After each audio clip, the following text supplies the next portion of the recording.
meditation on the preciousness of human life.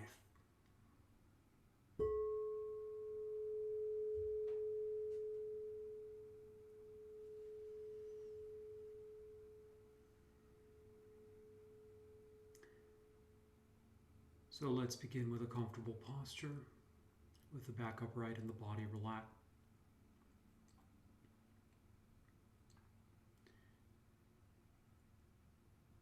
And we can begin to rein in the attention from outward distraction, giving the mind one point of focus. The tips of the nostrils as you inhale and exhale, or the abdomen as it rises and falls with each natural breath cycle. Let's go through 10 cycles of breath, including both the inhalation and the exhalation.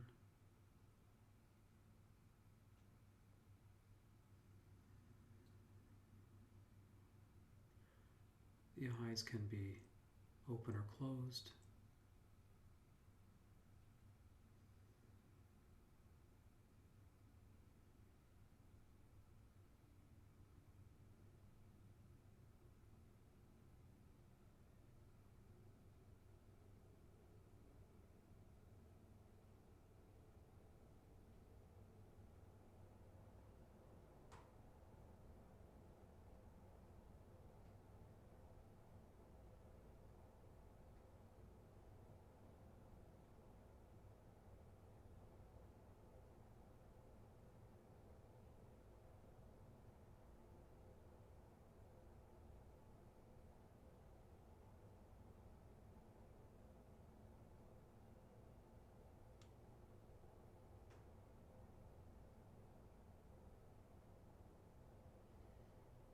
And we continue with the mindfulness now dropping into the body. And just as we might let all sounds just be there, continually focused on the object of meditation now, we'll let all sensations arise, no matter they're pleasant, unpleasant, just observing moment to moment, using them as a focal point as we galvanize the power of concentration for another 10 cycles.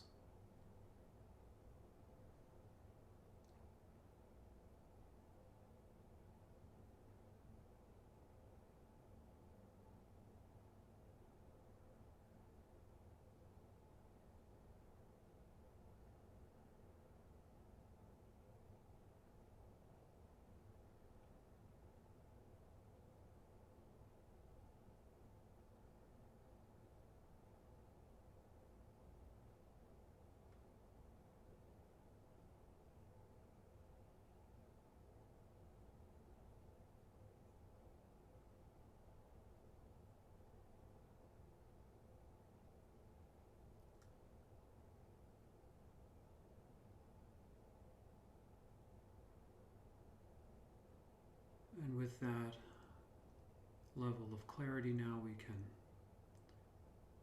take refuge.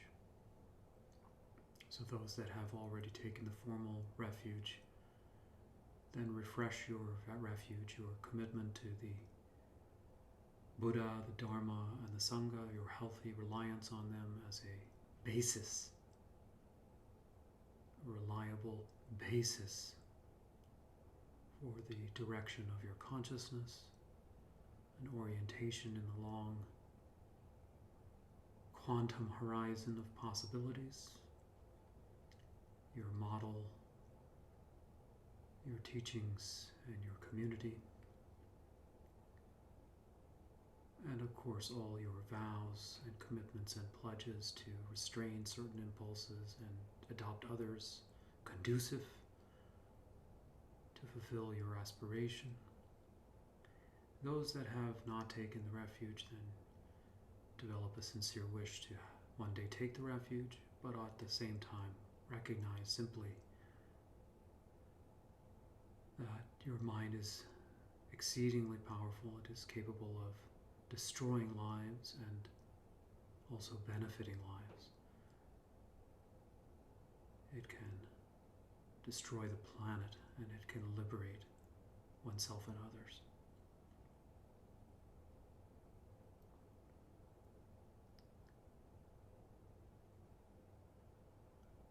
On that basis, then, we generate the altruistic intention, thinking about others, that this practice is not just for our own benefit, but the countless loved ones, nameless, faceless strangers, even challenging ones who may be mired in the existential predicament of blindness. So then do kindly include them as your motivation, your fuel, your impetus to seek liberation.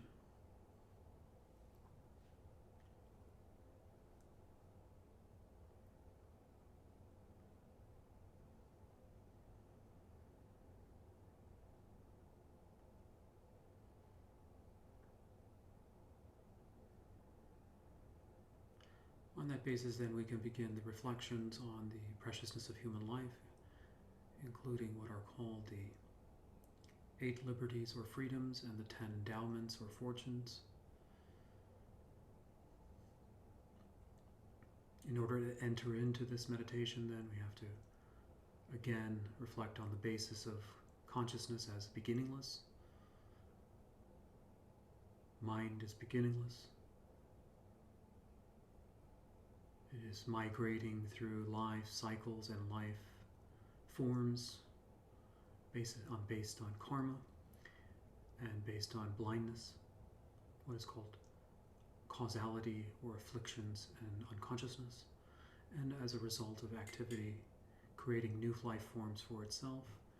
These are often depicted as 6 realms of existence.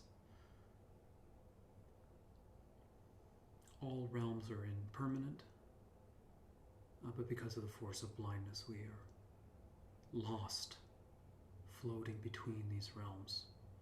Very high exalted states and very low desperate states, but none of them represent freedom. But by the force of virtue, in this particular life form, we have bequeathed ourselves, given ourselves particular, very rare, very precious set of circumstances that make it like a miracle, like a lottery, in order to really maximize the opportunity for enlightenment. We should consider just how rare and precious these freedoms and fortunes are. They are, as they say in the text, not easily won, not easily won. So the 8 freedoms begin by recognizing that right now we are free of being in the hell realms, which are characterized by tremendous torment and trauma. And we have to recognize that we have at one time always been in one of these realms. We have been every kind of life form, experienced every kind of karma, been through every realm again and again. If we take seriously infinite life, we have to assume infinite potential. The hell realms are unbearable, and they collapse attention, and one gets fixated on unimaginable sense of suffering, enclosure, helplessness, paralysis. So meanwhile, we can deeply appreciate our own sense of being free from such a state, and also develop compassion for those living beings who currently inhabit that situation or predicament. Breathe.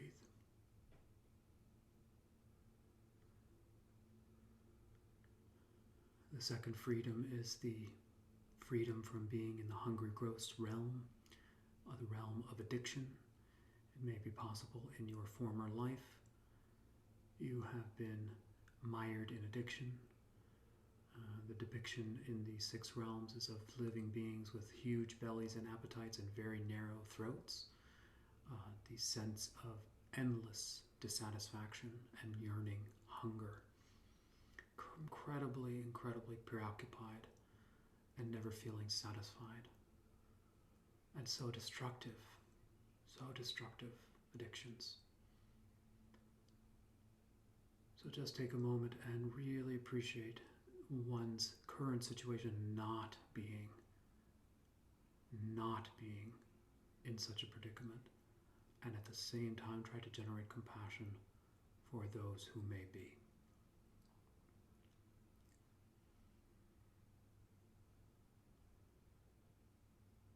The next freedom is the freedom from being in the animal realm, which is characterized by a fixation on survival and basic needs, food, shelter, companionship, maybe those that are in a heightened state of anxiety, those in war-torn situations, those in predicaments of famine. The basic needs are not being met. The survival is hanging in the balance. One can appreciate right now. One is free of that extreme predicament. Also develop compassion for those on the planet right now who are battling for their lives in a struggle of survival.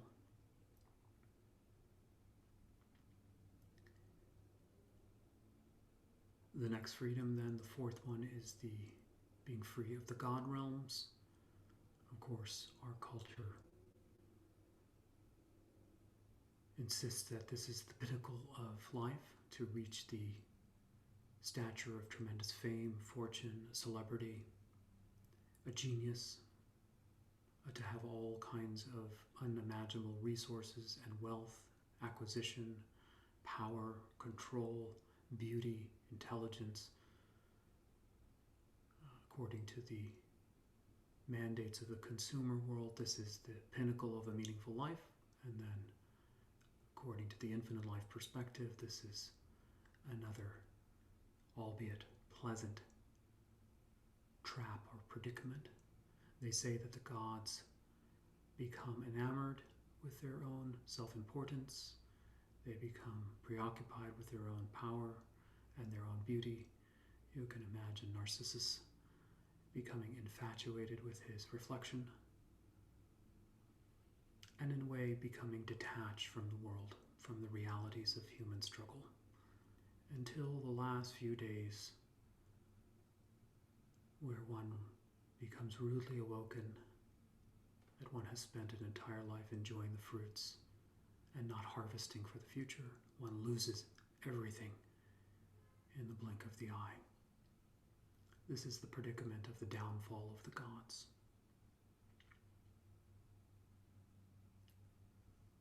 And also of the demigods. Breathe that we are not in such a predicament, and that means even some moderate sense of dissatisfaction that enters your life is a sense of connection, healthy sense of connection with realities of other living beings. So we can turn even the slightest bit of negativity into a positive.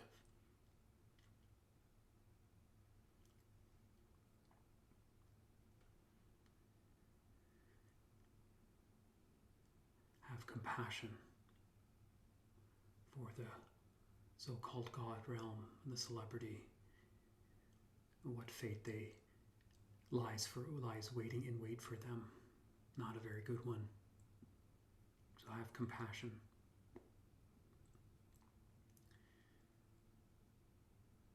Turn your jealousy or your envy into compassion. The 6th freedom is not being born in a place where there has been no Buddha.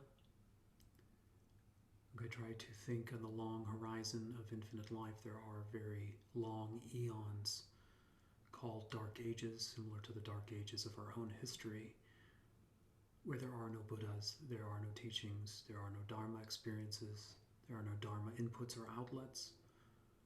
people are living basically in a state of constant blindness without orientation. So feel now the tremendous gratitude for being free of such a predicament, just a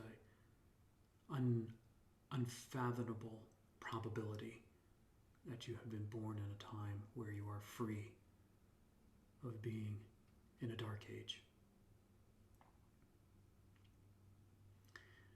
And now think of the seventh freedom, which is that you are free of extreme mental and physical defects that would make Dharma practice impossible. So just feel into your body right now. And you have enough capability of movement. And just examine your own thoughts and your thinking experience of looking into mind, thinking deeply about things, being able to read, being able to listen, being able to reflect, and being able to meditate. If you can even do that for even 10 minutes, what an incredible fortune. What an incredible fortune.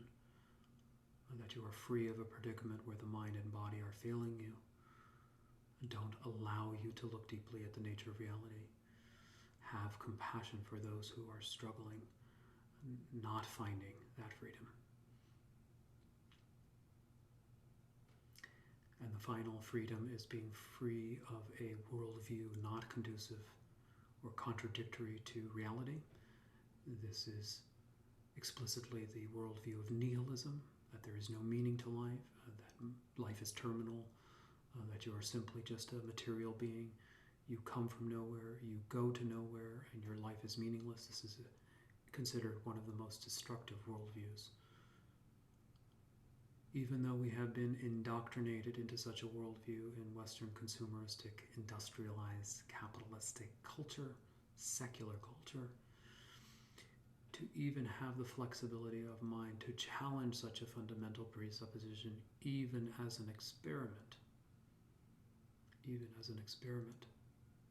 means that you have enough freedom. You have enough freedom. You even have the choice to challenge your own fundamental presuppositions with an alternative. It is an incredible freedom. Incredible freedom. Rejoice. Rejoice. Take a nice deep breath. And then also develop compassion for those who have no choice. This is the only worldview. They are essentially living an infinite life, born from nothing, going nowhere, a meaningless life.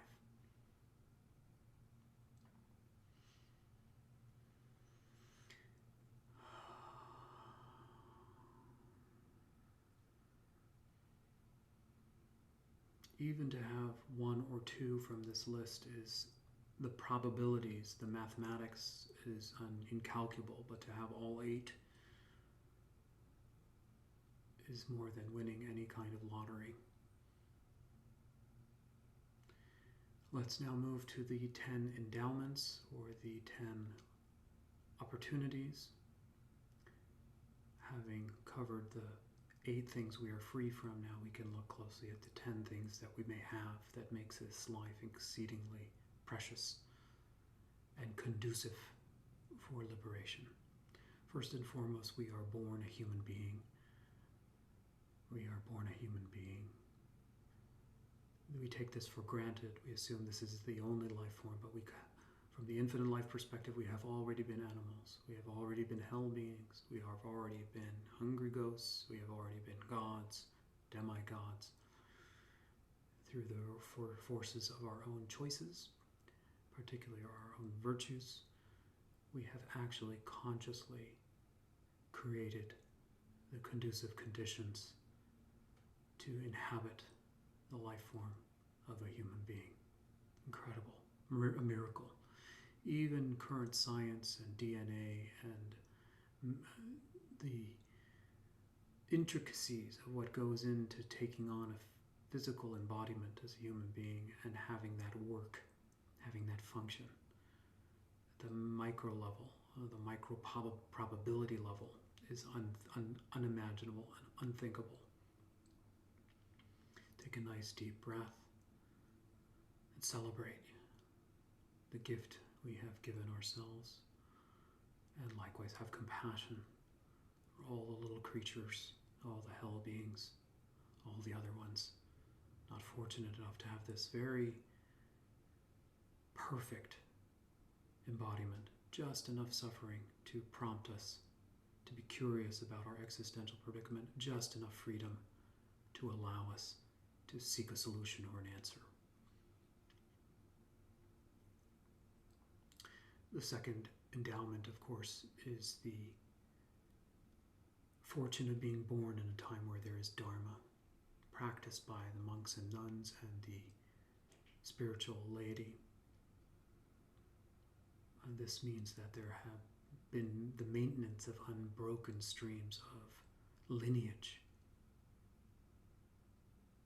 where we can support each other in mutual reciprocity for our evolutionary gain. Take a nice big gulp of air as you celebrate what a great fortune that is. The third fortune is to really take an inventory of all your intact senses, that your mind and body are working well, sight is working well, hearing working well, smell working well, taste working well, feeling, tone working well, but also mentality working well. All sense doors are optimized. The machine is ready for liberation. All systems go. Breathe.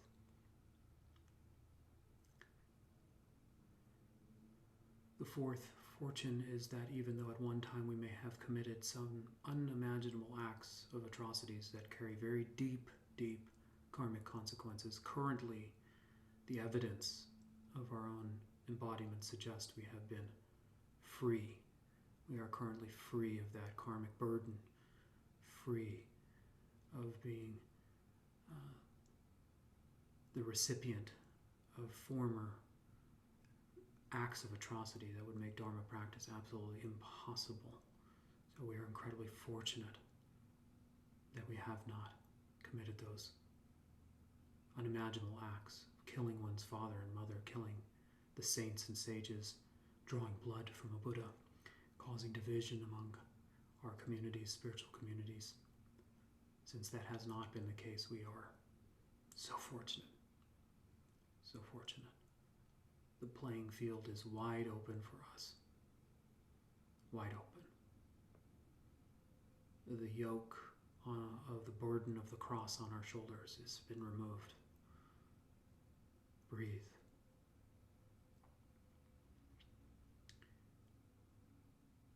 Fifth freedom, then, or fifth fortune, is to appreciate that we have confidence in the Lam Rim, we have confidence in the Buddhist teachings. Not so for many, many people. There's so much speculation, skepticism, paranoia around religion. Those of us that understand this path to being a scientific, based on reason, critical inquiry, have gained a measure of confidence in the Buddha's teachings. Wow, what a tremendous fortune that you have the inclination towards the Lam Rim, and that you have trust in the Dharma. Incredible fortune. And this will really prevent us from going astray. Breathe. Sixth fortune, of course, is that we have been born in a time where the Buddha manifested 2,600 years ago. Shakyamuni Buddha, at the apex or pinnacle of his heroic journey, looked into the nature of reality and discovered emptiness, voidness, under the Bodhi tree, and did not remain silent. Oh, what a tremendous. We are still feeling the reverberations and residue of that one single experience at ground zero. We are caught in the tsunami resonance circuitry of that awakening. Breathe. The seventh fortune is that the Buddha didn't remain silent as he originally thought he would. How challenging to articulate such experience, he thought to himself, perhaps I should keep it to myself. This was the Buddha's fork in the road, and he chose altruism. He had a vision, if even one lotus flower would make it to the surface and breach the surface to reach the sun, then even for one living being, even if only one living being understood his teachings and his mission to speak, to turn the wheel, would be worthwhile. How fortunate we are that he had the compassion. We are been born in a time not only where there was a Buddha, but also a Buddha who taught. There are many, countless eons where there are no Buddhas. Then there comes the precious times where there are Buddhas, but they don't teach. Breathe.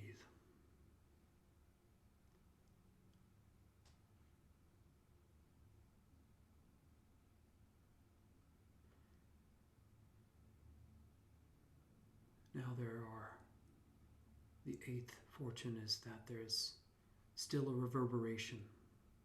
The echo of the Buddha's teaching still exists in our time and space. We are still catching the tail end of the reverberation or echo of the Buddha's what's called lion's roar from Sarnath. The Four Noble Truths have echoed through the centuries, and because of the great lineage masters maintaining the pratimoksha vows and the lineages, we have been bequeathed great opportunities to reach awakening ourselves. At some point, they say these reverberations come to an end, the echo ceases and enters into an epoch of silence. So just take a moment to feel how incredibly fortunate that there still remains the scriptures and the saints and the monks and the teachers who not only have the intellectual understanding, not only the word, but the living embodiment.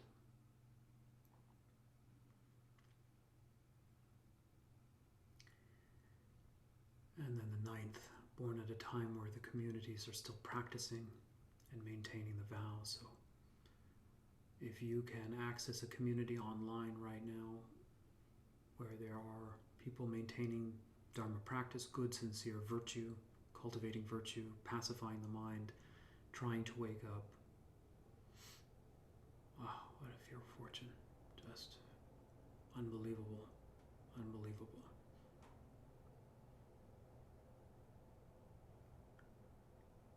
And then to think about that there's community support, funding and supporting the material flourishing of the Dharma, people raising capital and creating safe havens and funding the ongoing institutions that we can tap into. This is also not to be taken lightly, not to be taken for granted. At some point, even those funding streams end. When those funding streams end, the institutions collapse, the Dharma collapses, the Dharma collapse. We enter into a period of silence. In the period of silence, nobody has access to Dharma, and in those dark ages, there is no awakening. We are so fortunate, so fortunate. Breathe. So here now we have a chance to juice press. I would suggest if you have an overarching sense of just what a miracle life is, that the probabilities are unthinkable, and at this moment, right now, everything is pointing in one way. Everything is a setup for one move. It's so fleeting and so precious and so conducive, and you have it right now in the palm of your hand to practice Dharma, to try to wake up. Then try to juice press that overall sentiment. And if it was just one of the freedoms or one of the fortunes that really, really resonated for you, see if you can just spend a few quiet moments repeating the one that you're holding on to in your mind that really brings you closer to the experience of gratitude, appreciation, awe, wonder, and just breathe with it in your body. And if you lose track of that sense of wonder, just recall it in your mind, re-experience the wonder, and try to just press with your breath almost deeper into your DNA.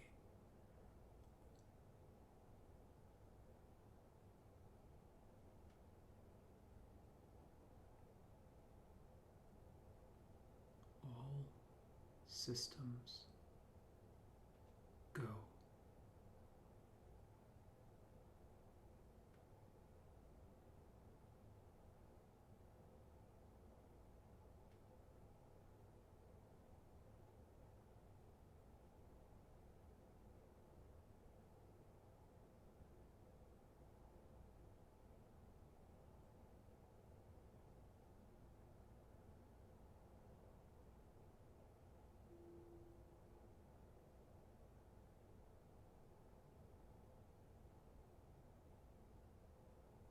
Now try to think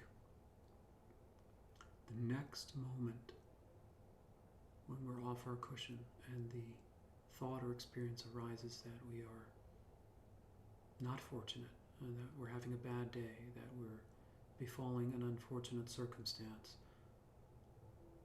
that the day is boring, that life is boring, that we don't know where we're going, where we're confused, where we may feel lost, where we may feel unsupported, and we may feel bereft. See if in that moment the power of connecting or reconnecting with the visceral sense of awe and wonder and the miracle of the preciousness of human life, that there can be a link established to reawaken us to the incredible opportunity and to take advantage of it. On that basis, then, let's dedicate the merit, any merit that has been derived in the course of this contemplation, this review session. Let's dedicate it to our original intention to awaken for the benefit of